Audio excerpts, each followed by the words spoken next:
దిష్టి తగిలింది బాబు, దిష్టి తగిలింది. అవునండి. మేము యూట్యూబ్ ఛానల్ స్టార్ట్ చేసింది ఎవ్వరికీ తెలీదనమాట. ఎవరికీ కూడా మేము చెప్పలేదు. ఒక వీడియో వైరల్ అవ్వడంతో అందరికి తెలిసిపోయింది. ఊళ్ళో వాళ్ళు కూడా చాలామందికి తెలిసింది. బంధువులు కూడా చాలామందికి తెలిసిందనమాట. మాకైతే అందరు దిష్టి పెడతారు. అసూయతో ఉంటారనమాట మేమంటే చాలామంది. అందుకోసం మాకైతే దిష్టి తగిలింది. ఊళ్ళో వాళ్ళు కూడా చాలామంది చూశారు. అవునమ్మా మీరు యూట్యూబ్ ఛానల్ స్టార్ట్ చేసినారు బాగున్నాయి అని చెప్పేసి ఒక్కరు అనలేదనమాట. అప్పుడు అర్థమైంది. అందరూ మా యూట్యూబ్ ఛానల్‌కి దిష్టి పెట్టారు.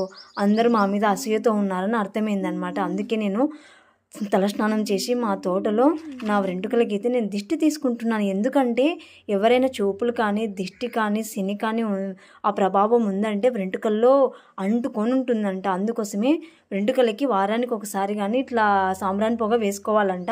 అందుకోసమే అండి నేనైతే చిన్న రెమెడీ చేస్తున్నాను మా ఛానల్‌కి దిష్టి అంతా పోవాలి అని చెప్పేసి.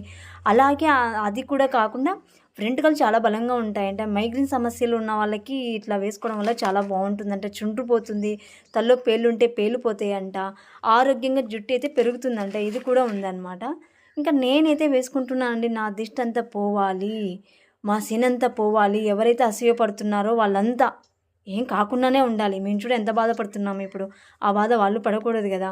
అందుకోసమే అండి మేమైతే ఎవ్వరి మీద అసూయతో ఉండము, దిష్టి పెట్టము. అందరూ బాగుండాలనే అనుకుంటాము. ఎవరు బాగున్నా ఎవరు బాగలేకపోయినా ఒకటైతే ఉంటుంది, చావు కదా.